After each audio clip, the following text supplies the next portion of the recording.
황량한 북방의 숲속에서 인간이 채집할 수 있을 만한 것은 거의 없었다. 그래서 인간은 그 자리에 가만히 있거나 따라오기를 기다리는 따위의 수확물이 아니라 먹을 수 있는 짐승, 도망치고 숨고 저항하는 사냥거리를 찾아 숲속을 쏘다녔다.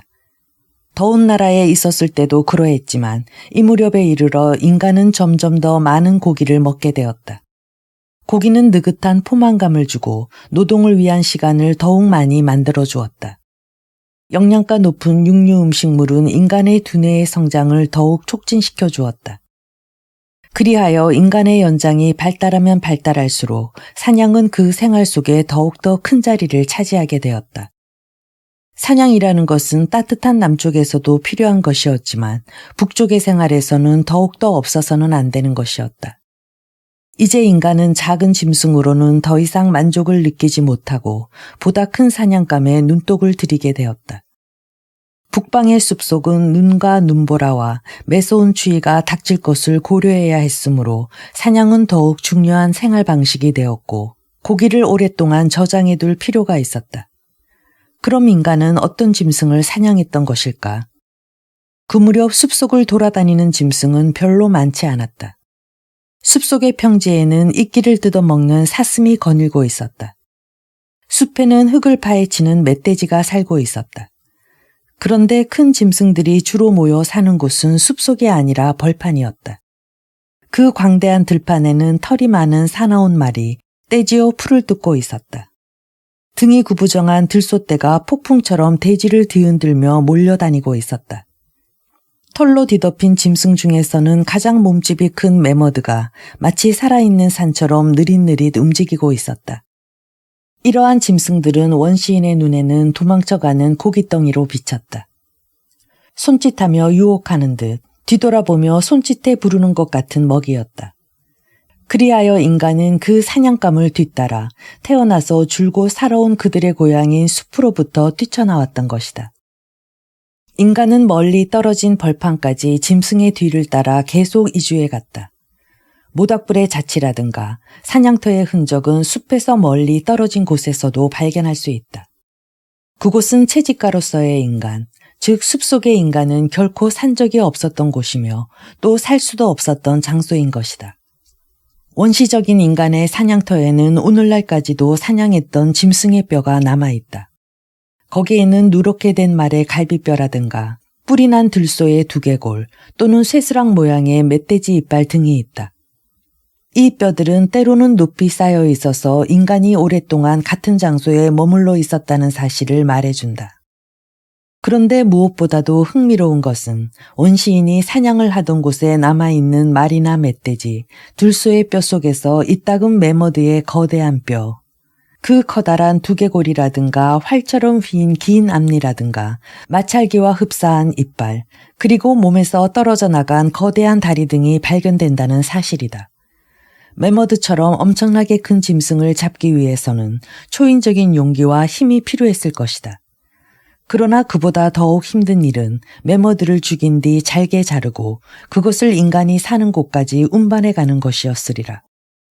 매머드는 다리 하나만 해도 1톤 이상의 무게가 나가고 사람 하나쯤은 충분히 들어갈 수 있을 만큼 두개골이 큰 동물이기 때문이다. 특수 제작한 엽총을 갖고 다니는 현대의 코끼리 사냥꾼도 상대가 매머드라면 쉽게 목적을 이룰 수 없을 것이다. 더구나 원시인에게 총 같은 것이 있었을 리가 없다. 무기라고 해야 고작 돌로 만든 작은 칼과 막대 끝에 예리한 돌조각을 꽂은 창 정도였다. 인간이 채집가에서 수렵가가 되기까지 몇천 년의 세월이 흐르는 동안 돌무기도 변하여 더욱 날카롭고 우수한 것이 되었다는 것은 사실이다. 인간은 돌로 창칼이나 창끝을 만들기 위해서 우선 그것에 표피를 쳐서 떨어뜨리고 울퉁불퉁 모가난 데를 깎고 그 돌을 평평한 널빤지 모양으로 쪼갠 다음 필요한 날을 만들었다. 부싯돌처럼 더없이 단단한 부적당한 재료로 칼을 만들기 위해서는 솜씨 좋은 기술과 적지 않은 시간이 필요하다. 그래서 인간은 돌 연장이 완성되면 한번 사용한 뒤에도 내버리지 않고 잘 간수해 두었으며 날이 무뎌지면 갈아서 썼다. 인간은 연장을 소중히 여겼다. 자기의 노동, 자기의 시간을 소중히 생각했기 때문이다. 그러나 비록 좋아졌다 하더라도 돌은 역시 돌이다. 돌촉을 박은 창은 매머드 같은 짐승과 대결할 경우에 훌륭한 무기라고 할 수 없었다. 매머드는 전함의 강철과 같은 단단한 껍질을 뒤집어 쓰고 있었기 때문이다. 그럼에도 불구하고 인간은 매머드를 잡아먹었다. 야영지에서 발견되는 매머드의 두개골이나 앞니가 우리에게 그것을 가르쳐주고 있다. 그렇다면 원시시대의 사냥꾼들은 어떻게 매머드와 대결했을까? 그것은 인간이란 말에 내포되어 있는 깊은 뜻을 이해하는 사람만이 알 수 있는 것이다. 그것을 올바로 읽어낼 수 있는 사람이란 입으로는 인간이라고 말하지만 그 말이 지닌 인간들이라는 의미를 이해하는 사람을 말한다. 인간은 결코 혼자서 매머드를 이긴 것은 아니다. 만약 인간이 언제나 혼자서 생각하고 행동했다면 현재와 같은 인간이 될 수 있었을까? 인간은 절대로 개별적으로 행동하지 않았다. 많은 인간들이 서로 협력하여 도구를 만들고 사냥하고 불을 얻고 집을 짓고 밭을 일구었던 것이다. 하나의 인간이 아니라 몇백만이라는 사람이 힘을 합해 노력함으로써 비로소 오늘날과 같은 문화나 과학이 창조된 것이다. 혼자서 행동했다면 인간은 언제까지나 짐승과 같은 상태에 머물렀을 것이다. 그러나 인간은 몇천 년에 걸쳐 공동의 노력과 집단 노력을 함으로써 비로소 짐승에서 인간으로 변모할 수 있었던 것이다. 원시시대의 사냥꾼을 마치 로빈슨 크루소처럼 고지식하게 자기 혼자 일하고 목적을 달성한 것 같이 묘사해 놓은 책이 있다. 그러나 만약 인간이 실제로 로빈슨 크루소처럼 혼자였다면, 즉 인간들이 집단이 아니라 제각기 흩어져 살았다면 결코 오늘날과 같은 인간은 되지 못했을 것이며 문화를 창조할 수도 없었을 것이다.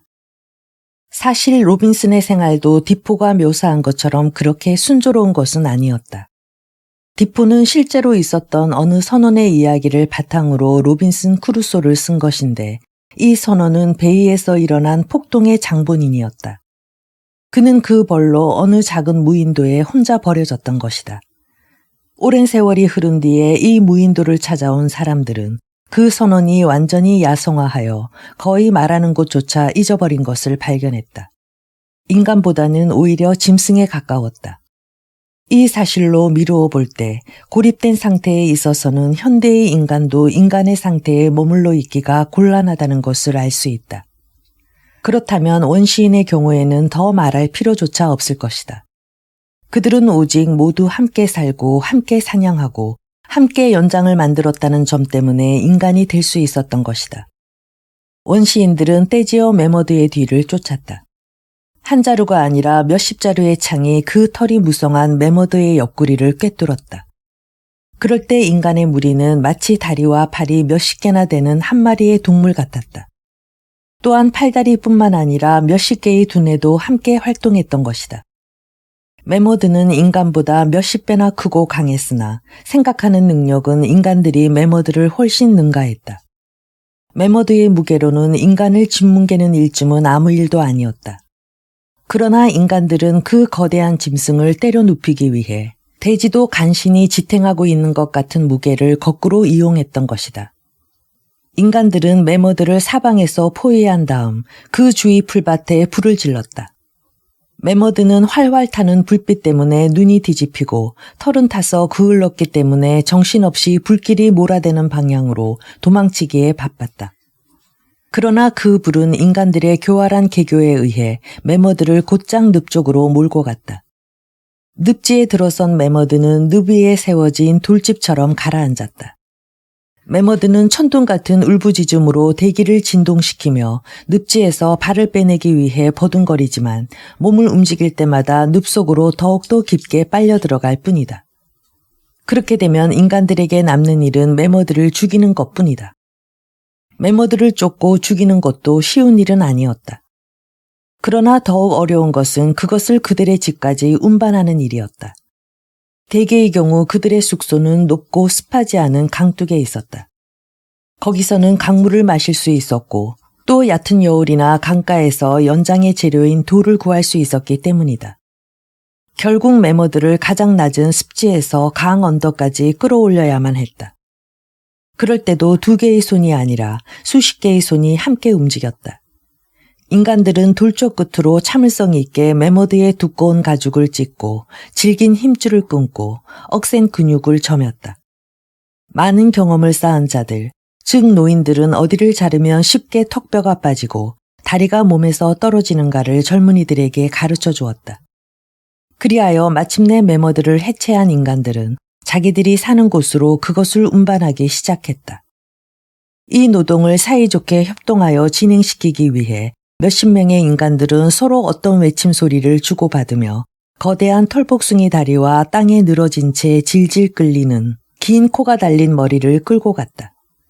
땀을 뻘뻘 흘리며 마침내 집에 도착하면 그들은 즐겁게 잔치를 벌였다. 인간들은 매머드야말로 오랫동안 기대해왔던 더없이 훌륭한 먹이임을 알고 있었으며 또한 며칠이든 두고 먹을 수 있는 사냥거리라는 것을 알고 있었다. 인간과 다른 동물과의 경쟁은 끝났다. 인간은 가장 커다란 짐승도 쓰러뜨리고 경쟁자로서 결승점에 도착했다. 그것은 단순한 달리기 경주가 아니었다. 먹을 것을 획득하기 위한 경쟁이었다. 즉 먹느냐 먹히느냐의 문제였던 것이다. 마침내 인간은 모든 것을 먹을 수 있지만 어느 것에도 먹히지 않는 존재가 되었다. 그리하여 이 지상에 인간의 수가 급격히 증가했고 몇백 년, 몇천 년이 경과할 때마다 그 수는 엄청나게 불어나 이윽고 세계 곳곳으로 퍼져 살게 되었다. 다시 말해서 인간은 다른 어떤 동물도 할 수 없는 일을 해낸 것이다. 예를 들면 토끼가 인간처럼 이렇게 많은 수로 불어날 수 있는가? 거론할 필요도 없이 불가능한 일이다. 토끼의 수가 20억 마리쯤 되면 그들의 식량이 부족해질 뿐만 아니라 토끼의 수가 증가함에 따라 이리의 수 또한 증가할 것이다. 그 결과 이리는 다시 토끼의 수를 줄여주게 되리라. 요컨대 동물의 수라는 것은 무한정 증가할 수 없게 되어 있다. 그 동물이 먹는 것, 그리고 그 동물을 먹는 다른 동물과의 관계라는 한계가 있기 때문이다. 물론 집토끼의 수가 갑자기 불어서 인간들이 곤란을 겪게 되는 경우도 있을 수 있다. 유럽에서 토끼를 수입한 오스트레일리아의 경우가 그러했다. 사육토끼가 기하학적으로 불어남에 따라 채마밭이 쑥밭이 되어버리는 사태가 발생했다. 파괴된 질서를 바로잡고 불어난 사육토끼의 수를 줄이기 위해 서둘러 유럽에 여우를 주문하지 않으면 안 되었다. 그렇지만 인간은 자연 속에 세워져 있던 균형을 파괴하고 스스로 그것을 고쳐 세웠던 것이다. 인간은 훨씬 전부터 자연 속에서 동물들을 결속시켜 놓았던 모든 한계성을 타파하고 이를 자기 자신을 위해서 넓혀나갔다. 인간은 연장 만드는 법을 알게 되면서 다른 먹이를 먹게 되었고 필요한 것은 무엇이든 자연으로부터 얻어왔다. 이전에는 인간이 한 덩어리로 무리지어 살던 장소에서 이제는 두셋의 무리로도 살아갈 수 있게 되었다. 그 뒤 커다란 짐승을 사냥하게 되면서부터 인간은 자연 속의 생활터전을 더욱 확고히 하고 확대시켜 나갔다. 인간은 이제 더 이상 식물을 채집하기 위해 이리저리 이동할 필요가 없었다. 인간 대신 들소나 말이나 매머드가 풀을 뜯으며 초원을 거닐고 있었다. 그러한 무리는 무성한 풀을 먹으면서 초원을 돌아다녔다. 하루하루가 지나고 해가 거듭될수록 그러한 짐승의 무리는 몇 톤의 풀을 몇 킬로그램의 고기로 바꾸면서 살쪄갔다. 그리하여 인간이 들소나 매머드를 잡게 되면 그것들이 오랜 시간에 걸쳐 만들어간 다량의 물질과 에너지를 당장 자기의 여축으로 삼을 수가 있었다. 식량의 비축은 무척 중요한 것이다. 비바람이 불거나 눈보라가 휘몰아치는 매서운 겨울철에는 식량을 찾아 밖으로 나갈 엄두도 낼 수 없었다. 겨울이나 여름이나 따뜻했던 행복한 시대는 이미 지나가 버렸던 것이다. 그런데 하나의 변화는 바로 다음의 변화를 초래했다. 인간이 식량을 비축해 두기 시작하자 옮겨 살기가 불편해졌으므로 정주할 장소가 필요하게 되었다.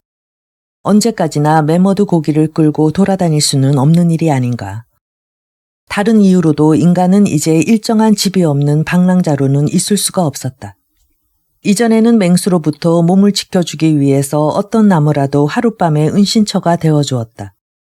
그런데 이제는 별로 맹수를 겁내지 않게 되었지만 그 반면에 또 하나의 적, 즉 추위가 밀어닥쳤던 것이다. 추위나 눈보라로부터 몸을 보호하기 위해서 인간은 좀 더 튼튼한 은신처가 필요해진 것이다. 보라, 추운 지방의 광대한 장소에서 살아가던 인간이 마침내 작지만 따뜻한 자기 자신의 세계를 세우기 시작할 때가 되었던 것이다. 그들은 동굴 입구에 또는 커다란 바위 밑에 짐승의 가죽이나 나뭇가지로 비도 새지 않고 눈도 바람도 불지 않는 인공의 하늘을 만들었다. 인간은 그 작은 세계 안에다 밤에는 어둠을 밝혀주고 겨울에는 몸을 포근히 녹여주는 태양을 만들었다. 지금도 원시시대의 사냥꾼들이 야영을 하던 곳에는 운막지붕, 즉 인공의 하늘을 지탱해주는 기둥을 묻은 구덩이의 흔적이 남아있다. 그리고 기둥과 기둥 사이에는 화덕, 즉 인공적인 태양을 둘러싼 돌들이 탄화된 채 남아있다. 벽은 훨씬 오래전에 무너져 버렸으나 그래도 그것이 있었던 자리를 분명히 보여주고 있다. 이 조그만 세계 속에 있는 모든 흙들은 인간, 즉 그 창설자에 대해서 말하고 있다.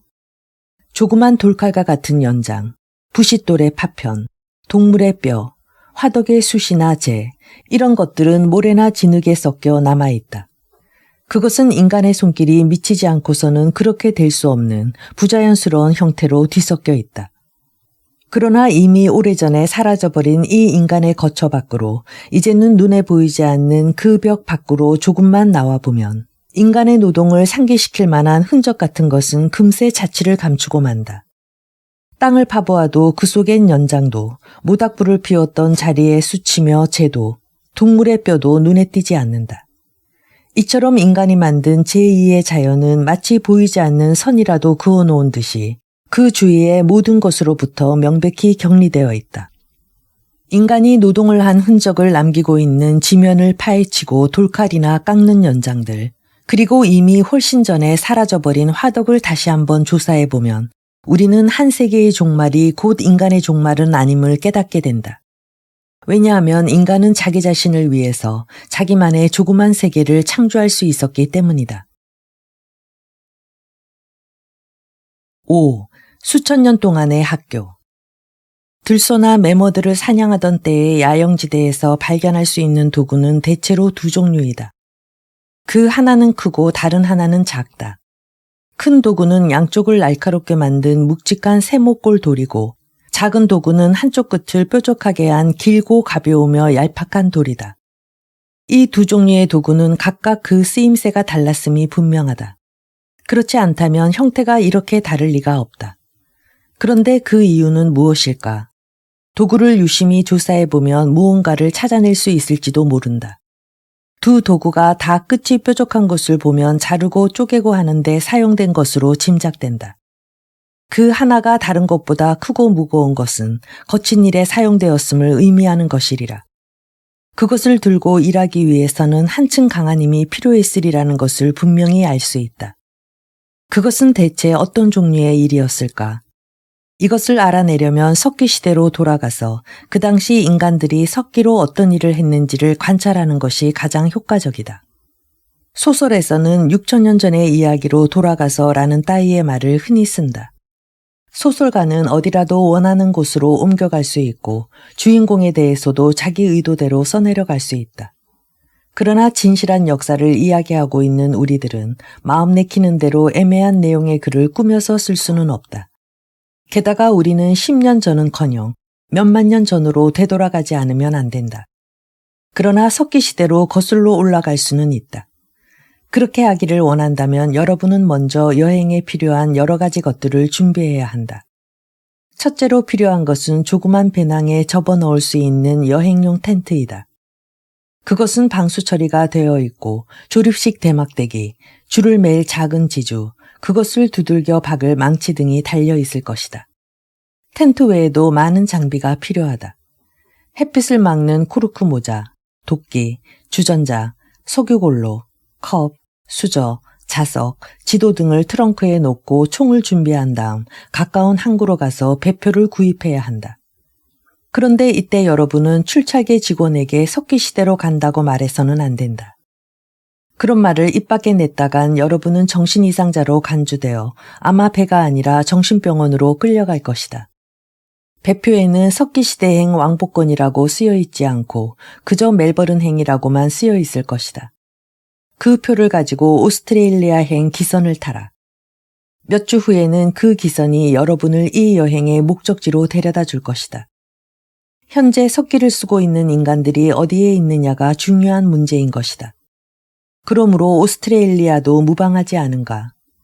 시간의 여행이 공간의 여행으로 바뀐 것이다. 이 기선은 웰스가 쓴 타임머신과 비슷한 것이다. 오스트레일리아에는 아직도 석기를 사용하는 사람들이 살고 있다.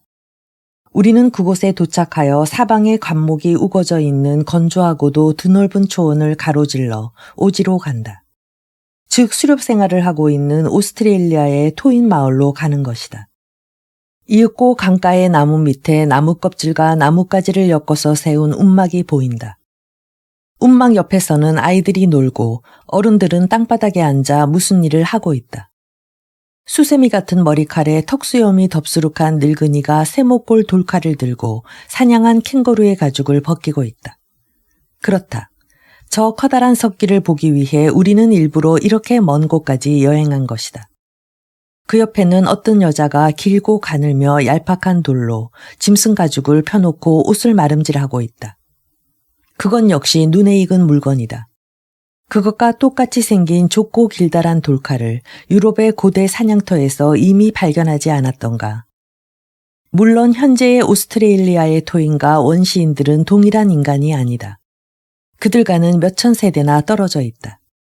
지금 그들이 사용하는 석기는 오늘날까지 무사히 전달되어 온 머나먼 과거의 유물이다. 그런데 이들 과거의 유물들은 우리에게 여러 가지 일들을 설명해 준다. 이를테면 우리는 오스트레일리아인이 일하는 모습을 보면서 세모꼴의 커다란 석기는 남자들, 즉 사냥꾼들의 것이라는 사실을 깨달았다. 사냥할 때 그 세모꼴의 도구로 짐승의 숨통을 끊고 배를 가르고 가죽을 벗겼던 것이다. 작은 창칼은 여자용으로 집안에서 쓰는 물건이다.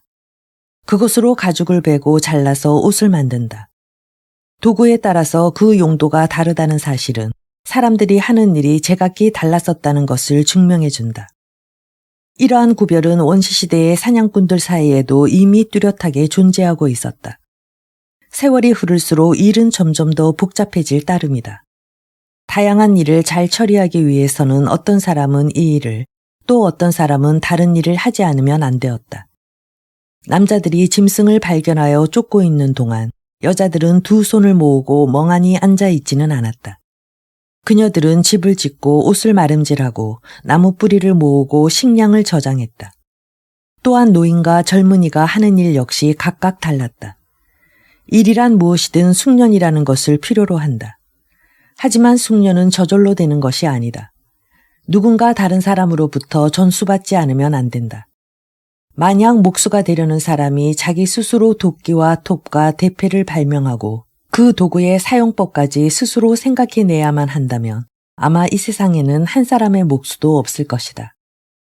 만약 지리를 배우기 위해 우리들이 모두 제각기 온 세계 전역을 돌아다니고 세로 아메리카를 발견하고 아프리카를 답사하고 에베레스트를 등반하고 온갖 곳과 지역을 조사해야 한다면 설령 인간의 수명이 1000배나 늘어난다 해도 부족할 것이다. 세월이 지날수록 사람이 배워야 할 것이 점점 더 많아졌다. 새로운 세대는 언제나 그전 세대의 축적된 지식이나 보고나 발견 등을 이어받게 마련인 것이다. 200년쯤 전에는 16살에 교수가 되는 일도 있었다. 오늘날 그 나이에 교수가 되려고 해보라. 10년 동안은 계속 학교를 졸업하는 것만으로 지나가고 말 것이다. 그 후에도 배워야 할 것은 자꾸만 생긴다. 해마다 어떤 학문의 영역에 서고 새로운 발견이 이루어지게 마련이다. 학문의 종류 역시 계속 불어날 따름이다. 이전에는 오직 하나의 물리학이라는 것이 있었을 뿐이지만 현재는 지구 물리학도 있고 천체 물리학도 있다. 옛날에는 화학도 하나였지만 지금은 생물화학이며 농업화학이며 지질화학이 있다. 새로운 지식의 중압 밑에서 학문은 더욱더 증가하고 분류되어 간다. 마치 살아 움직이는 세포와 같다. 물론 석기시대에는 학문이란 것이 없었다. 인간들은 단순히 이런저런 경험을 쌓기 시작했을 뿐이었다. 인간의 일도 현재처럼 다양하지는 않았다. 그것을 배우기 위해서 인간들은 그다지 많은 시간을 소비할 필요가 없었다. 그러나 역시 배운다는 것은 필요했다. 짐승을 뒤쫓고 그 가죽을 벗기고 집을 짓고 돌칼을 만들기 위해서도 숙련이 필요하고 기술이 필요했다. 그러면 어디서 그와 같은 기술을 배워온 것일까? 인간은 태어날 때부터 기술자가 아니라 그 후에 기술을 배우는 것이다. 이 점이야말로 인간이 다른 동물보다 훨씬 앞설 수 있다는 증거가 아니겠는가? 다른 동물은 털빛깔이나 몸의 형체와 마찬가지로 그들이 움직이는 연장과 몸에 익숙한 숙련을 부모로부터 물려받는다. 멧돼지는 땅을 파는 것을 배울 필요가 없다. 그 일에 편리한 주둥이와 코를 지니고 태어나기 때문에 이미 숙련공인 것이다. 설치류의 동물이 나무를 쏠거나 자르거나 하는 것을 익히기란 조금 더 어려운 일이 아니다. 그 일에 편리한 앞니가 자연히 입속에 생겨나 있지 않은가. 그러므로 모든 동물에게는 연장의 제작소는 물론 학교도 없는 것이다. 그러나 인간은 자기에게 필요한 도구를 스스로 만든다. 태어날 때부터 그것을 지니고 있는 것은 아니다. 다시 말해서 인간은 자기의 기술을 부모로부터 물려받는 것이 아니라 교사나 일에 있어서의 선배로부터 배운다. 물론 인간이 처음부터 문법의 지식이나 산수 문제를 푸는 능력을 지니고 태어난다면 게으른 자들은 상당히 반가운 일이 되리라. 그럴 경우 학교에 갈 필요가 없는 것이다. 그러나 그렇게 되면 인간들은 오히려 곤란하게 된다. 학교가 없으면 인간들은 온갖 새로운 지식을 습득할 수 없을 뿐 아니라 인간의 능력이나 기술은 다람쥐의 능력이나 기술과 마찬가지로 언제까지나 같은 수준에 머무르고 말 것이기 때문이다. 인류에게 있어서 다행스러운 것은 인간이 기술을 지니고 태어나지 않는다는 점이다. 인간들은 끊임없이 무언가를 배우는 동물이다. 세대가 바뀔 때마다 인류 공유의 경험이라는 창고 안에는 무언가 새로운 것이 덧붙여지게 된다. 경험은 끊임없이 성장한다. 따라서 인간도 끊임없이 진보하여 무지의 한계를 점점 더 축소시키는 것이다. 학교에서는 학생들이 배우고 있다. 결국 전 인류가 학교에 다니면서 계속 새로운 것을 배우고 있다고 할 수 있다.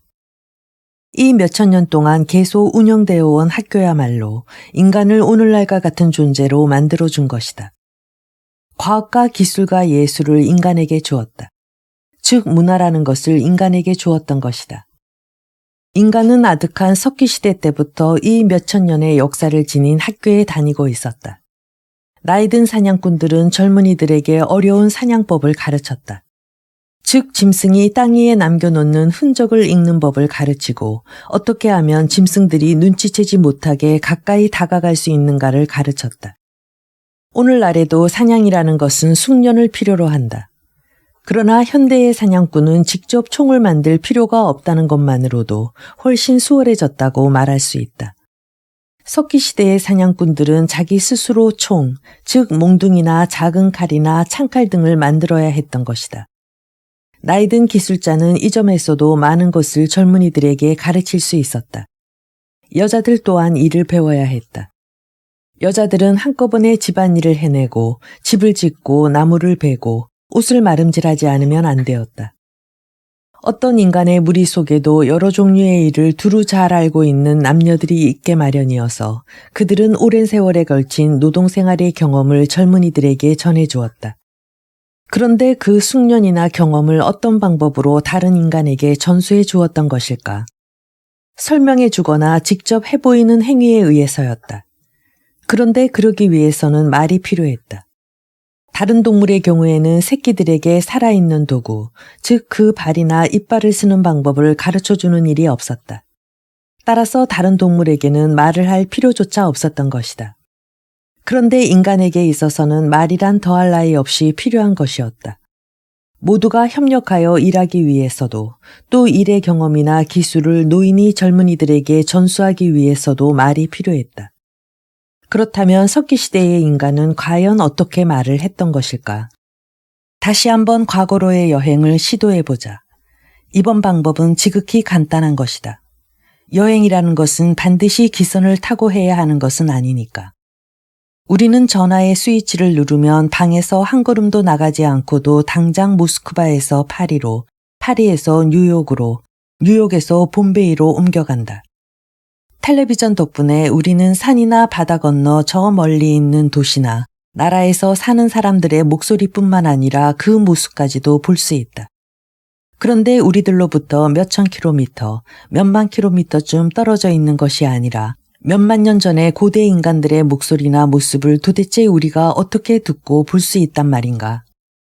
우리가 하늘의 대기를 타고 여행하듯이 그 힘에 의해 시간을 건너뛰어 여행할 수 있는 기계가 존재할 수 있는 것일까? 분명히 존재한다. 그것은 토키이다. 우리는 스크린 위에서 현재 있는 것뿐만 아니라 전에 있었던 온갖 세계를 볼 수 있다. 이를테면 지금 어느 곳에선가는 북극 탐험에서 돌아온 사람들을 환영하는 대군중이 흥분하여 환호하고 있다. 그런가 하면 새로운 기구, 즉 성층권으로 가는 곤돌라가 마치 지구의 새로운 친구이기나 한 것처럼 서서히 상공으로 올라간다. 그런데 이 토키나 기선은 그것이 건조되기 이전의 시대로는 우리를 데려갈 수 없다. 그리고 그것이 건조된 것은 지극히 최근의 일이 아닌가. 처음으로 토키가 나타난 것은 1927년이었다. 시간을 건너뛰는 여행이 그 이상 나아가면 우리는 이 배에서 다른 배로 옮겨 탈 수밖에 없다. 우리는 기선에서 범선으로, 범선에서 단순한 보트로 옮겨 타게 된다. 먼저 무성영화라는 것이 있다. 우리는 그 스크린을 통해 과거를 볼 수는 있지만 들을 수는 없다. 납간 추궁기라는 것이 있다. 우리는 온갖 소리가 생동하는 삼라만상의 음역까지도 들을 수 있다. 그러나 말하고 있는 사람을 볼 수는 없다. 그리고 이 배 또한 그것이 닷줄을 푼 해변까지만 우리를 데려갈 수 있을 뿐 그 이상 더 나아가지는 못한다. 영화는 우리에게 1895년 이전의 것을 보여줄 수는 없다. 추궁기는 우리를 그것이 발명된 1877년까지만 데려다 줄 따름이다. 그 이전의 인간의 목소리는 문자의 기호나 책 속에 단조롭게 늘어서 있는 행간에만 보존되어 벙어리가 되어버리고 만다. 인간의 미소나 시선이 나타나 있는 것으로 상당히 오래된 금속판 사진이 있다. 집에 있는 낡은 앨범을 펼쳐보라. 청동의 고리쇠를 벗기면 여러분은 녹색 비로드 표지 밑에서 몇 세대에 걸친 생활상을 한눈에 볼 수 있을 것이다. 두툼한 표지에는 전세기의 70년대에 아이들이 입던 의상을 걸친 소녀의 퇴색한 사진이 붙어 있다. 그 소녀는 옛날 사진사의 다락방에 있었음직한 물감으로 그린 정원을 배경으로 하여 서 있다.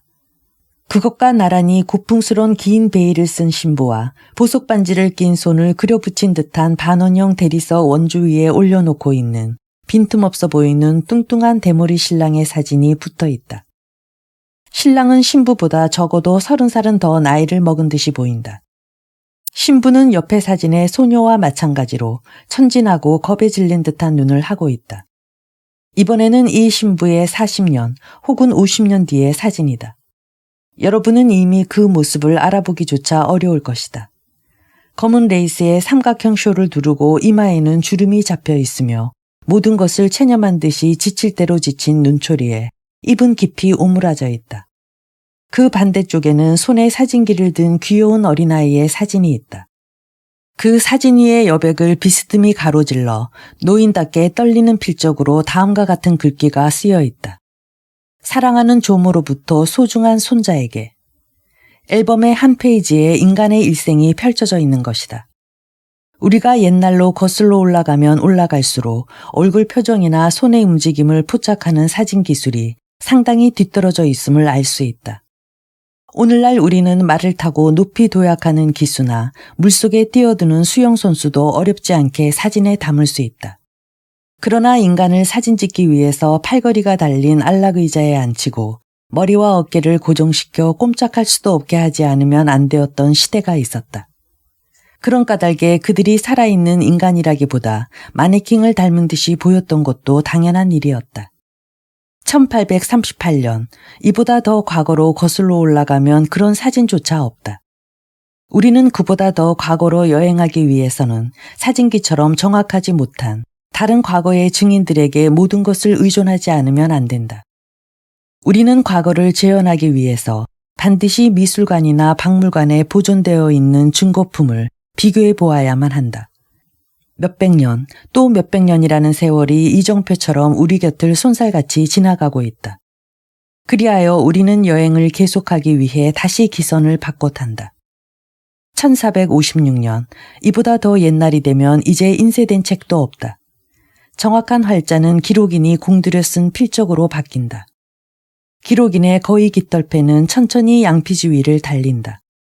우리들은 그것과 함께 한 걸음 한 걸음, 즉 한자 한자 과거 속으로 빠져들어간다. 양피지에서 파피루스로, 그리고 사원의 벽 같은 곳에 남아있는 부조로 우리들의 과거로의 여행은 이런 식으로 점차 나아간다. 과거 사람들이 남겨놓은 문자는 점점 더 해독하기 어려워져 수수께끼 비슷해진다. 그리고 마침내는 문자도 사라져버리고 과거의 목소리는 완전히 입을 다물어 버리는 것이다. 그러면 그 앞으로 어떻게 거슬러 올라갈 것인가? 우리들은 지하에 있는 인간의 유적을 탐색하여 잊고 있던 묘지를 파고 고대의 연장이나 오래전에 파괴되어 버린 주거지의 돌이나 아득한 옛날에 사라져버린 화덕의 숲 등을 조사한다. 이 유품들은 우리에게 인간이 어떤 모습으로 살고 일해왔는가를 말해준다. 하지만 인간들이 어떤 식으로 대화를 하고 사색을 했는지를 말해줄 수 있을까? 이따금 원시시대 수렵지의 동굴 같은 곳에서 그들이 남겨놓고 간 것이 발견된다. 우리의 주인공은 지금 이야기해온 몇만 년 동안 피테칸트로푸스에서 얼마나 진화했을까? 우리는 먼저 앞으로 우리의 주인공을 어떻게 부를 것인가를 결정해야 한다. 왜냐하면 우리의 주인공의 이름은 이 책에서 장이 바뀔 때마다 바뀌어왔기 때문이다. 우리는 그것을 학문적으로 인정받은 이름으로 부르기로 하자.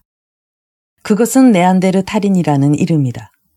이것은 메모드 시대에 인간의 두개골이 발견된 계곡의 이름에서 따온 것이다. 우리의 주인공은 아무래도 새 이름으로 부르지 않을 수 없다. 그는 옛날과는 전혀 다른 인간이 되어 있기 때문이다. 이제는 등도 꼿꼿하고 손은 한결 쉽게 움직일 수 있었으며 얼굴도 더욱 인간다워졌다. 대부분의 소설가들은 온갖 미사여구를 사용하여 주인공의 외모를 자세히 묘사한다. 즉 불꽃같이 타오르는 눈이라든가 매처럼 날카로운 코라든가 까마귀 깃털처럼 검은 머리라는 식으로. 그러나 주인공의 두개골 용적에 대해서 말하는 소설가는 하나도 없을 것이다. 우리의 입장은 다르다. 우리에게는 주인공의 두개골의 용적이 그 무엇보다도 중요한 의미를 지니고 있으며 또 그 눈의 표정이나 머리빛과 같은 것보다 훨씬 더 흥미를 느끼는 것이다. 우리는 네안데르탈인의 두개골의 용적을 신중하게 측량한 결과 그 내수가 피테칸트로푸스의 것보다 크다는 것을 자신 있게 강조할 수 있다. 불과 몇천 년이라는 노동의 세월이 무익한 것은 아니었다. 그것은 인간의 모든 것을, 특히 그 손과 머리를 무엇보다도 크게 변화시켰다. 손은 노동하기에, 머리는 지도하기에 적합하도록 변한 것이다. 인간은 석기를 사용하고 끊임없이 그것을 개량해 가면서 자기도 모르는 사이에 손가락을 변형시켜 갔다. 즉 손가락으로 무슨 일이든 할 수 있게 되고 뇌 또한 한층 더 복잡해졌다. 이제 여러분은 네안데르탈인을 보면 원숭이라고 생각하지는 않을 것이다. 그러나 아직은 여전히 원숭이와 닮은 모습을 하고 있다. 좁은 이마는 차양처럼 눈 위에 쳐져 내려와 있고 비스듬히 박힌 이는 앞으로 돌출되어 있다. 한마디로 말해서 그 이마와 턱은 우리와는 다르다. 이마는 뒤로 다름박질한 듯한 선을 그리고 턱은 겨우 있다는 것을 알 수 있을 정도이다. 거의 이마라는 것이 없는 이 두개골에는 현대인의 내수의 어느 부분은 도저히 들어갈 수 없다. 그리고 경사지게 잘라버린 듯한 아래턱으로는 아직 인간의 말을 발음할 수 없었을 것이다. 이와 같은 이마와 턱을 가진 인간은 현재의 우리들처럼 사색한다거나 대화를 나눈다는 것은 불가능하다. 그런데 네안데르탈인도 말을 할 필요가 있었다. 협동 작업이 그것을 요구했다. 여러 명이 함께 일하려면 그 일에 대해서 서로 말을 주고받을 필요가 있다. 앞골이 발달하고 두개골이 커질 때까지 기다릴 수는 없는 노릇이다. 그렇게 되려면 몇천 년이나 기다려야 할 테니까. 그러면 석기시대의 인간은 어떻게 서로 의사를 통했을까? 그들은 아직 말을 하기 위한 특수한 기관을 갖고 있지 않았으므로 온몸을 사용하여 말을 했다. 즉 앞면의 근육이나 어깨와 손, 발 등 인간이 지닌 모든 것을 움직여 말을 했다. 그중 의사를 제일 잘 전해주는 것은 손이었다. 여러분은 개와 이야기해 본 적이 있을 것이다. 개가 주인에게 무언가를 알리고자 할 때는 그 눈을 물끄러미 바라보거나 콧등으로 건드리거나 앞발을 무릎 위에 올리거나 꼬리를 흔들거나 다리를 쭉 펴고 답답한 듯이 하품을 하거나 한다. 개는 말을 못한다. 따라서 코끝에서부터 꼬리끝까지 온몸으로 이야기할 수밖에 없는 것이다. 원시인 역시 입으로 말을 할 수는 없었다. 그러나 손이 다른 사람과 의사를 통할 수 있도록 도와주었다. 인간은 손으로 일하고 있었지만 일하는데 혀는 필요하지 않았다. 인간은 자르라고 하는 대신 손을 획 흔들어 보였다. 달라고 하는 대신 손바닥을 펴 보였으며 이리 오라고 하는 대신 손짓으로 부르는 신용을 했다. 목소리도 손짓의 효과를 도왔다. 즉 부르짖거나 악을 쓰거나 해서 상대방의 주의를 끌어 자기의 손짓을 잘 보도록 했던 것이다. 그러나 우리는 그런 사실을 어떻게 알아낸 것일까? 땅속에서 발견된 석기의 파편은 모두 과거의 파편임에 틀림없다. 그러나 인간의 손짓 발짓의 파편은 대체 어디서 발견될 수 있는가? 벌써 훨씬 전에 썩어버린 손의 움직임을 어떻게 재현시킬 수 있겠는가? 만약 원시인이 우리의 조상이 아니고 또 우리 현대인들에게 아무것도 남겨놓지 않았다면 그것은 불가능한 일일 것이다. 별로 오래전의 일은 아닌데 어떤 한 아메리카 인디언이 레닌그라드에 온 적이 있다. 그는 코에 쇠고리를 꿰지 않은 종족으로 언뜻 보기에 그가 쇠몽둥이로 무장했었으리라고는 상상이 가지 않았다. 이 아메리카에서 온 손님은 인디언의 가죽신도 신지 않았으며 머리에 새의 깃털을 장식하지도 않았다. 그는 우리와 마찬가지로 양복을 입고 있었으며 영어를 자기 종족의 말과 똑같이 자유롭게 구사했다. 그런데 그는 영어와 자기 종족의 언어 이외에도 먼 옛날부터 아메리카 인디안 사이에서 전해 내려오는 제3의 언어도 알고 있었다. 그것은 세계에서 가장 간단한 언어이다. 여러분이 그 말을 배우고자 한다면 어미의 변화나 동사의 변화 따위를 공부할 필요조차 없다. 그 중에는 예부터 전해 내려오는 그리고 우리가 공부하기에 까다로운 접속법이나 형용사 같은 것도 없다. 또한 발음을 익히는 데에도 전혀 곤란한 점이 없다. 왜냐하면 발음할 필요가 전혀 없기 때문이다. 손님으로 온 이 아메리카 인디언의 제3의 언어라는 것은 발성에 의한 언어가 아니라 몸짓에 의한 언어였던 것이다. 여러분이 그 말의 사전을 만들 의사가 있다면 그것은 다음과 같은 것이 되리라. 활. 한 손에 보이지 않는 활을 잡고 다른 한 손으로 시위를 당기는 신용을 한다. 집. 양쪽 손가락 끝을 교차시켜 말 한 장 모양의 지붕을 그려 보인다. 백인. 이마를 가로지르듯 손바닥을 대어 모자 차양 모양을 그려 보인다. 여우. 두 손가락을 앞으로 내밀어 양쪽 귀와 같은 모양을 해 보인다. 토끼. 여우의 경우와 같이 두 손가락을 앞으로 내밀고 활 모양을 그리는 손짓을 한다. 이것은 두 개의 긴 귀와 토끼의 둥근 등을 의미한다. 물고기. 손바닥을 모로 세워 공중에서 좌우로 흔들어 보인다. 이것은 꼬리를 좌우로 움직이며 헤엄쳐가는 물고기의 모습을 뜻한다. 개구리. 엄지손가락, 집게손가락, 가운데 손가락을 합쳐 어떤 물체를 뛰어넘는 모양을 해보인다. 구름. 머리 위에 두 주먹을 얹고 구름이 내려앉은 듯한 모양을 그려 보인다. 눈. 구름의 경우와 마찬가지로 두 주먹을 머리 위에 올렸다가 서서히 손을 펴며 아래로 내린다. 펑펑 쏟아지는 눈송이를 뜻하는 것이다. 비. 눈의 경우와 마찬가지로 두 주먹을 머리 위로 올렸다가 갑자기 손을 펴며 재빨리 아래로 내린다. 별. 손가락 두 개를 머리 위로 높이 쳐든 다음 별이 반짝이는 것처럼 붙였다 떼었다 한다. 이와 같은 모든 언어는 손으로 공중에 그려 보이는 그림이다. 가장 오래된 글자가 문자가 아니라 그림이었던 것과 마찬가지로 고대의 몸짓, 손짓의 언어 역시 그려 보이는 그림이었던 것이다. 물론 현재의 아메리카 인디언이 표현하는 손짓말은 원시의 인간들이 서로 이야기하던 그 말과 동일한 것은 아니다. 아메리카 인디언의 말 속에는 고대로부터의 몸짓, 손짓 외에도 원시인에게는 없었던 것도 볼 수 있다. 예를 들면 근래에 이르렀어야 필요해진 것으로 여겨지는 몸짓, 손짓 말에는 다음과 같은 것이 있다. 자동차. 두 손으로 동그라미를 그려 두 개의 바퀴를 표시한 다음 핸들을 돌리는 신용을 한다. 기차. 역시 두 개의 바퀴를 나타낸 다음 손을 물결치듯 움직여 기관차 굴뚝에서 나오는 연기를 그려 보인다. 이것들은 가장 새로운 손짓말이다. 그리고 또 우리는 그와 함께 이 몸짓, 손짓말의 사전 속에서 아마도 원시인들로부터 오늘날까지 전해 내려왔으리라 생각되는 것들도 발견할 수 있을 것이다. 불, 손을 물결 모양으로 아래 위로 움직인다. 이것은 모닥불에서 피어오르는 연기이다. 노동, 손바닥으로 허공을 자르는 신용을 한다. 원시의 인간들이 일하라고 말하고 싶을 때 손바닥으로 허공을 자르는 신용을 했다는 것은 누구나 쉽게 이해할 수 있을 것이다. 그들의 최초의 노동은 돌도끼로 나무를 찢거나 자르는 것이었기 때문이다. 일한다는 것과 자른다는 것은 같은 뜻이었다. 그래서 지금도 손, 발, 연장, 무기 등을 나타내는 말이 대체로 서로 비슷한 경우가 많다. 이를테면 현재의 러시아어에도 다음과 같이 서로 발음이 비슷한 말이 있다. 즉 손을 루카, 파괴한다를 루시치, 무기를 오르데이에, 도구를 오르지에라고 하는 것이 그 예이다. 이러한 몸짓, 손짓에 의한 언어는 오늘날의 우리에게도 남아있다. 우리는 그렇다고 할 때 언제나 입으로 말하는 것이 아니라 가끔 고개를 끄덕이는 경우가 있다. 거기다 또는 거기에라고 말하는 대신 집게손가락만으로 가리킬 때가 있다.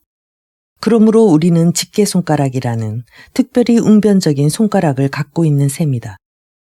우리는 인사할 때 서로 머리를 숙인다.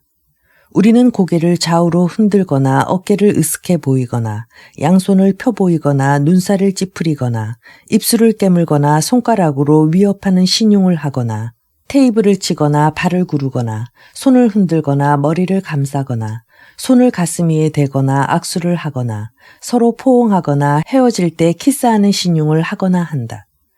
이것은 모두 말 한마디 입 밖에 내지 않고도 할 수 있는 대화이다. 따라서 이 말 없는 말, 즉 몸짓말은 영원히 소실되고 마는 일은 생기지 않을 것이다. 이것은 특별한 가치를 지니고 있는 것이다.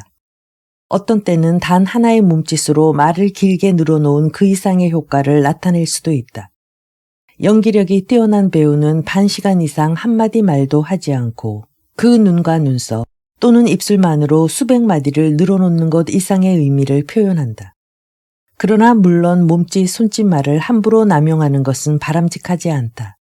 말로 할 수 있는 것을 굳이 손이나 발로 표현할 필요는 없는 것이다. 우리는 이미 원시인이 아니기 때문이다. 발을 구르거나 혀를 내밀거나 손끝으로 사람을 쿡쿡 찌르는 습관 따위는 하루빨리 없애버리는 것이 좋다. 그러나 말 없는 말이 특히 편리한 경우도 있다. 여러분은 배와 배가 서로 길을 흔들어서 신호하는 것을 본 적이 있을 것이다.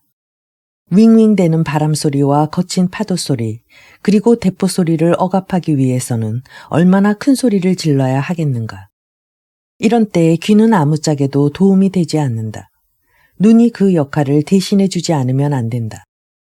여러분 자신도 말 없는 말을 자주 이용하고 있다. 예를 들어 학교에서 선생님에게 무엇인가를 말하고 싶을 때 여러분은 손을 든다. 그리고 이것은 그렇게 하지 않으면 안 된다. 만약 30-40명이나 되는 많은 학생들이 동시에 무슨 말을 한다면 공부고 뭐고 할 수 없게 되고 말 것이다. 이렇듯 몇천 년 동안이나 없어지지 않고 전해 내려온 것을 보면 말 없는 말은 쓸모없는 것이 아니라 아직도 우리 인간들에게 필요한 것임에 틀림없다. 이것은 과거로부터의 유품으로서 많은 민족들 사이에 보존되어 있다. 목소리에 의한 말이 몸짓말을 이겨내기는 했지만 고대로부터의 몸짓, 손짓에 의한 말을 완전히 몰아낼 수는 없었다. 그 결과 오늘날의 말에 몸짓말의 잔재가 남아있는 것이다. 많은 민족에게 손짓, 몸짓말이 종속적인 언어로 남아있다는 것은 꽤 유익한 일이라 하겠다. 카프카스 지방의 터키인이나 아르미니아인의 부락에서는 최근까지 여자는 남의 남자와 말을 주고받아서는 절대로 안 된다고 정해져 있었다. 따라서 손짓만으로 의사를 통할 수밖에 없었다. 손짓말은 시리아나 이란이나 그 밖의 많은 지방에서도 찾아볼 수 있다. 가령 이란에서는 왕궁에서 일하는 종은 손짓으로 이야기하지 않으면 안 되었다. 신분이 같은 자들끼리만 말로 대화할 수 있었다. 그들은 문자 그대로 소리의 권리마저 빼앗긴 자들이었다. 현재도 신혼부부가 먼저 말부터 주고받는 것이 아니라 절부터 하는 것이 좋은 예절로 되어 있는데 이건 역시 전혀 터무니없는 일은 아니다. 이와 같이 우리는 오늘날에도 까마득히 먼 옛날에 사라져버린 말없는 말의 유물을 발견하게 된다. 숲속에서는 모든 동물은 사방에서 들려오는 온갖 신호에 귀를 기울이며 눈을 크게 뜨고 있어야 한다. 나뭇가지가 바스락거린다. 이것은 적이 다가오고 있다는 신호가 분명하므로 달아나든가 아니면 방어태세를 취하지 않으면 안 된다. 천둥이 울리고 바람이 나뭇잎을 떨어뜨리며 숲속을 빠져 달려나간다. 굴이나 보금자리에 숨어서 다가오는 비바람을 피하지 않으면 안 된다. 잎이나 버섯이 썩는 냄새와 함께 먹을 것의 냄새가 아련히 지상에 풍겨온다. 먹이를 찾아 소나기에 넣지 않으면 안 된다. 모든 소음이나 냄새, 풀이의 자국, 외침소리나 울음소리는 저마다 어떤 의미를 내포하고 있는 것이다. 원시인들도 역시 자연이 그들에게 보내오는 온갖 신호에 귀를 기울였다. 그러나 그와 같은 신호 이외에도 그들은 곧 그들의 종족이 보내오는 신호도 이해하게 되었다. 한 사냥꾼이 숲속에서 사슴 발자국을 발견했다. 그러면 그 사냥꾼은 손을 흔들어 뒤따라오는 다른 사냥꾼에게 이것을 신호한다. 그들은 아직 사슴의 모습은 보지 못했으나 신호를 받은 것만으로 벌써 눈앞에 사슴이 있는 것처럼 긴장하며 무기를 움켜잡는다. 지상에 찍힌 사슴의 발자국은 하나의 신호이다. 손을 흔들어 그 발자국을 발견했음을 알리는 것은 신호에 대한 신호인 셈이다. 사냥꾼 중 누군가가 지상에 먹이가 있다는 신호를 발견하면 즉시 동료 사냥꾼들에게 이 신호에 대한 신호를 보낸다. 이렇게 하여 자연이 인간에게 보내오는 신호에 인간이 동료에게 보내는 신호가 덧붙여지는 것이다. 이반 페트로비치 파블로프는 어떤 책 속에서 인간의 언어는 이 신호의 신호라고 표현했다. 처음 얼마 동안은 이것은 몸짓이나 외침소리에 불과할 뿐이었다. 신호의 신호는 눈이나 귀가 감지하여 인간의 내수로, 즉 중앙전화교환국으로 보내졌다. 짐승이 다가온다는 신호의 신호를 받으면 내수는 즉시 명령을 내린다. 손에는 창을 단단히 움켜잡도록, 눈에는 나뭇잎 사이를 유심히 노려보도록, 귀에는 숲의 움직임이나 나뭇가지의 바스락거리는 소리에 주의하도록 명령한다. 그리하여 짐승의 모습은 보지 못했지만 인간은 이미 그것을 맞이할 준비를 갖추게 되는 것이다.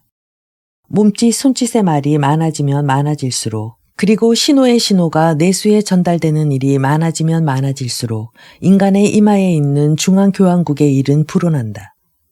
그 때문에 중앙교환국은 더욱 확대되지 않으면 안 되었다. 내수 속에 쉴 새 없는 새로운 세포가 형성되고 그 세포 사이의 연결은 점점 더 복잡해져 갔다. 내수는 성장하고 그 용적은 더욱더 커졌다. 네안데르탈인의 두개골의 용적이 피테칸트로푸스의 그것보다 큰 것은 바로 이러한 이유에서이다. 인간의 내수는 발달하여 생각할 줄 알게 되었던 것이다. 인간은 태양을 의미하는 신호를 보거나 듣게 되면 비록 그때가 한밤중일지라도 태양을 생각할 줄 알게 되었다. 창을 가지고 오라는 신호를 받으면 그 순간 창을 가지고 있지 않더라도 창에 대해서 생각할 줄 알게 되었다. 협동작업은 인간에게 말하는 것을 가르쳐 주었다. 그와 동시에 생각하는 것도 가르친 것이다. 인간은 그 지혜를 자연의 선물로서 얻은 것은 절대로 아니다. 자기 스스로 지혜를 써서 쌓고 연마해 나갔던 것이다. 아직 그 도구가 많지 않고 인간의 경험도 풍부하지 못했을 때는 지극히 간단한 몸짓, 손짓만으로도 충분히 그 경험을 전달할 수 있었다. 그러나 인간의 일이 복잡해짐에 따라 그만큼 몸짓, 손짓도 복잡해져 갔다. 어떤 물건에 대해서도 제각기 다른 몸짓과 손짓, 즉 그 물건을 정확히 그려내 보이는 몸짓, 손짓이 필요했다. 그리하여 그려 보이는 몸짓, 손짓이 나타나게 되었다. 인간은 공중에 짐승이나 무기나 나무의 모습을 그려보았다. 예컨대 어떤 인간이 담비를 그려 보인다고 하자. 그는 그것을 단순히 그려 보이는 것이 아니라 그림을 그리는 동안은 자기 자신이 담비가 되어버린 듯이 느낀다. 그 인간은 몸짓 손짓으로 담비가 귀를 쫑긋거리고 땅을 파고 발로 그 흙을 옆으로 던지고 가시 같은 털을 곤두세우는 신용을 해보인다. 이와 같은 말없는 이야기에는 현대의 진짜 예술가에게서만 볼 수 있는 날카로운 관찰력이 필요하다. 여러분이 물을 마신다고 할 때 그 말만으로는 여러분이 어떻게 물을 마시는지, 즉 컵이나 병으로 마시는지 아니면 그냥 손으로 떠서 마시는지 감을 잡을 수 없다. 그런데 아직 손짓으로 이야기하는 것을 망각하지 않은 인간이라면 그렇게는 하지 않는다. 그는 손바닥을 입에 대고 눈에 보이지 않는 물을 열심히 마시는 신용을 하면서 짐짓 그 물이 달고 차서 갈증을 충분히 풀어준 것 같은 표정을 지어 보인다. 우리는 단순히 사냥을 한다라든가 짐승을 잡는다고 말한다. 그러나 고대 인간은 몸짓 손짓으로 사냥의 모든 장면을 연출해 보인다. 몸짓 손짓에 의한 말은 미비한 점도 있는 반면에 상당히 풍부했던 것이다. 그것이 물체나 사건을 생생하고 뚜렷하게 묘사한다는 점에서는 풍부했으나 거기에는 미비한 점도 있었다. 즉 손짓으로 왼쪽 눈이나 오른쪽 눈을 가리킬 수는 있지만 그냥 눈이라고 말하려면 훨씬 어려워진다. 그리고 몸짓 손짓으로 물체를 정확하게 그려낼 수는 있지만 추상적인 관념은 어떠한 몸짓 손짓으로도 나타내지 못하는 것이다. 이 밖에도 몸짓 손짓에 의한 말에는 또 하나의 명백한 단점이 있었다. 그것은 밤의 어둠 속에서는 몸짓말을 써먹을 수 없다는 점이다. 어둠 속에서는 아무리 손을 흔들어 보아도 상대방이 그것을 볼 수 없으니 말이다. 그러나 햇빛이 있다고 해서 언제나 몸짓, 손짓의 대화가 가능하다고 단정할 수는 없다. 인간들은 사방이 혼이 트인 초원에서는 몸짓, 손짓으로 서로 쉽게 의사를 교환할 수 있었다. 그러나 울창한 숲속에서는 나무의 벽에 사냥꾼들의 몸이 가려져서 서로 이야기를 나누는 것이 불가능했다. 그리하여 인간은 목소리로서 상대에게 자기의 의사를 전달할 필요성을 느끼게 되었다. 그러나 처음에는 혀끝이나 목청이 좀처럼 자기 뜻대로 움직여주지 않았다. 하나의 목소리를 또 다른 목소리와 구별하기란 어려운 일이었다. 서로 멀리 떨어져서 내는 목소리는 절규나 성난 외침이나 아우성이 되어버릴 뿐이었다. 그렇지만 마침내 인간은 모든 어려움을 극복하고 혀끝으로 분명히 발음할 수 있게 되었다. 전에는 혀의 역할은 손을 도와주는 정도였었다. 그러나 혀로 분명히 발음할 수 있게 됨에 따라 그것은 오케스트라의 제일 바이올린과 같이 중요한 역할을 떠맡게 되었다. 손짓말의 보조역에 지나지 않았던 목소리에 의한 언어가 제1의 지위를 차지하게 되었다. 입속의 혀의 움직임은 가장 주의를 끌기 어려운 움직임이다. 그러나 그것은 귀로 들을 수 있다는 뛰어난 가치를 지니고 있었다. 처음에는 목소리에 의한 말도 몸짓, 손짓에 의한 말과 매우 흡사했다. 그것은 또렷하고 생생하게 개개의 물체나 동작을 그려내 보이는 그림과 같은 것이었다. 에베 종족의 언어에는 단순히 걷는다는 표현은 없다.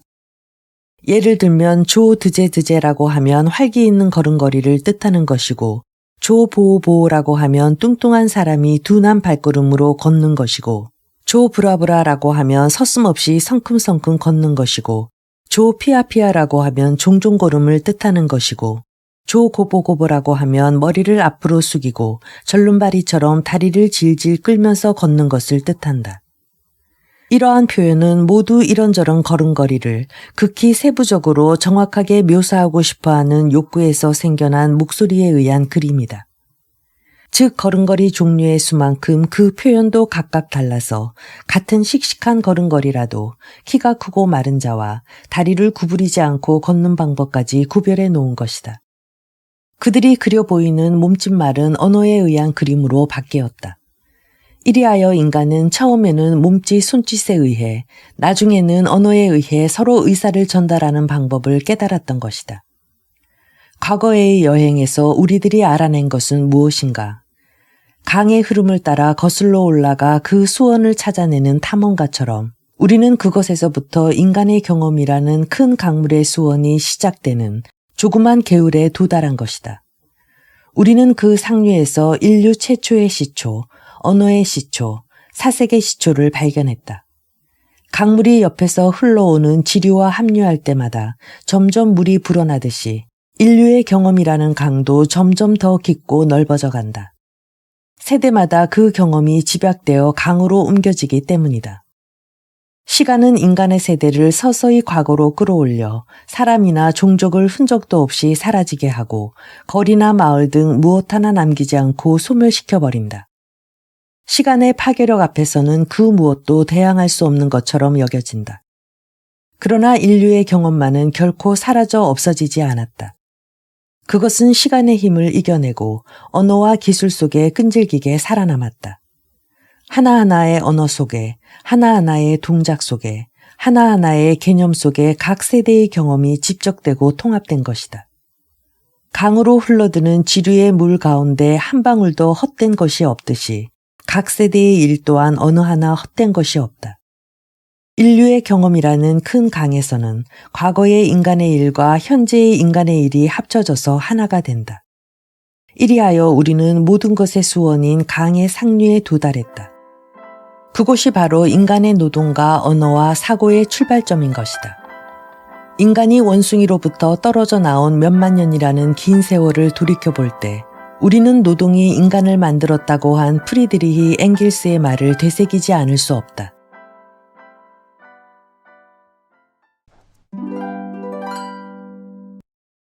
호모 사피엔스, 네안데르탈인을 몰아내다. 호모 속에 수없이 많은 현생 인류들이 있었고 그중 하나가 호모 사피엔스이다. 네안데르탈인 이전 종에서 네안데르탈인과 호모 사피엔스로 넘어오면서 인류에게는 중요한 신체적 조건이 완성된다. 그것이 바로 소리를 생산하는 기관으로 10만 내지 5만 년 전에 오직 호모 사피엔스만이 전형적으로 직각을 이루는 완결한 성대 특징을 갖게 된다. 이마에서 입술까지의 수직 형성, 후두, 성대, 인두의 해부학적 조건이 완성된 것이다. 호모 사피엔스가 네안데르탈인을 몰아낼 수 있었던 가장 근본적인 이유는 비밀병기라고 할 수 있는 상징의 언어 시스템으로서 완전한 이중분절 시스템을 갖고 있었던 덕분이라고 볼 수 있다. 이중분절이란 언어의 최소 단위인 유한한 음소를 결합해서 무한한 기호를 구성하는 것으로 호모 사피엔스 성공의 가장 큰 1등 공신이 언어라는 것이다. 사유 능력을 갖춘 인간의 흔적은 선사시대의 동굴 벽화에서 분명히 나타난다. 인간 이외에 그림을 그리는 동물은 없다. 그러니까 인간에게는 말하는 능력과 그리는 능력이 동시에 작동한다는 것인데 공교롭게도 호모 사피엔스 여정에서도 완벽하게 언어 체계를 갖추기 시작한 것과 구석기 시대 최초로 표현된 풍부한 그래피즘을 생산한 것이 같은 시기이다.